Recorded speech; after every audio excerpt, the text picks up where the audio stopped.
La star éternelle du Napoli, c'est bien évidemment lui, Diego Armando Maradona. Le génie argentin, autant connu pour son talent que pour ses frasques, a fait les beaux jours du club italien dans les années 80. Il a réussi à faire de ce modeste club de Serie A un cadre européen dont l'héritage se ressent encore aujourd'hui. Adulé et parfois même vénéré, il a enflammé le stade San Paolo à de très nombreuses reprises.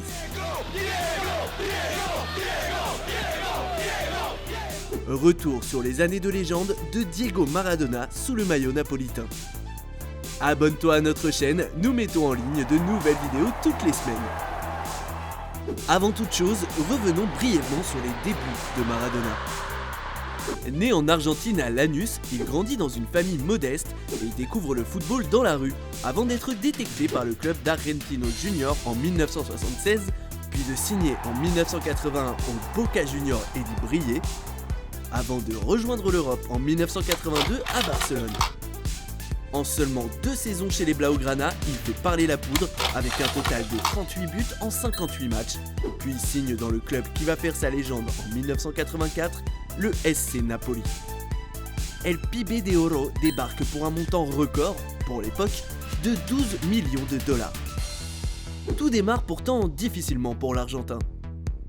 Malgré l'accueil en héros, avec quand même 70 000 supporters présents à l'aéroport de Naples, lors de sa première année, Diego ne réussit pas à placer le club en haut du tableau de la Serie A. C'est seulement à partir de la saison 1986-1987 qu'il explose. À la suite de sa victoire en Coupe du Monde avec sa fameuse main de Dieu, le club va réaliser un doublé historique Coupe-Championnat, devançant la Juventus de Michel Platini de 3 points. À 6 journées de la fin de l'exercice, les deux équipes se rencontrent à San Paolo. Le numéro 10 français et Maradona sont tous deux passeurs décisifs. Naples s'impose 2-1 et enlève un dernier scudetto à Platini avant sa retraite. L'attaque, composée de Maradona et Giordano, fait des étincelles. L'été suivant, la doublette s'étoffe avec l'arrivée de Careca. Les 3 attaquants vont ainsi former la Magica, trio mythique du Napoli. Diego est respecté. C'est ce qu'il cherchait en quittant le Barça, où il a été victime d'insultes racistes et n'a pas remporté un seul titre. Son arrivée à Naples, club moyen, ville à l'environnement particulier, a grandement surpris. Mais l'Argentin s'est parfaitement adapté à ce contexte. Le footballeur le plus charismatique de l'histoire du football rencontrait l'une des villes les plus captivantes d'Europe. Mais après le titre, à partir de 1987, Maradona s'ennuie. Son train de vie change, sa dépendance à la drogue et ses frasques prennent le dessus. Ses relations avec la mafia italienne sont mises en lumière. Malgré tout, il renoue avec le succès avec le Napoli après une saison sans titre.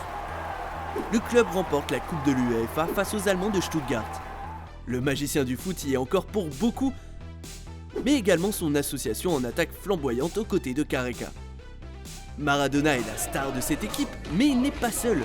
Il peut compter sur ses soldats, dont le défenseur central italien Ciro Ferrara fait partie. Quasiment devenu une icône religieuse, Diego Maradona est encore le grand artisan d'un nouveau doublé réalisé par Naples lors de la saison 89-90. En finale de la Supercoupe d'Italie, Naples surclasse la Juventus de Turin 5-1, puis remporte un nouveau scudetto. Mais comme d'autres histoires d'amour napolitaines, celle de Maradona avec le Napoli va mal se terminer. Les relations avec les supporters se dégradent lors de la Coupe du Monde 90. En demi-finale, l'Argentine est opposée à l'Italie au stade San Paolo.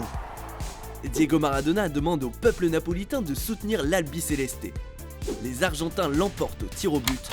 Maradona inscrit le tir au but de la victoire. L'Italie ne lui pardonnera pas.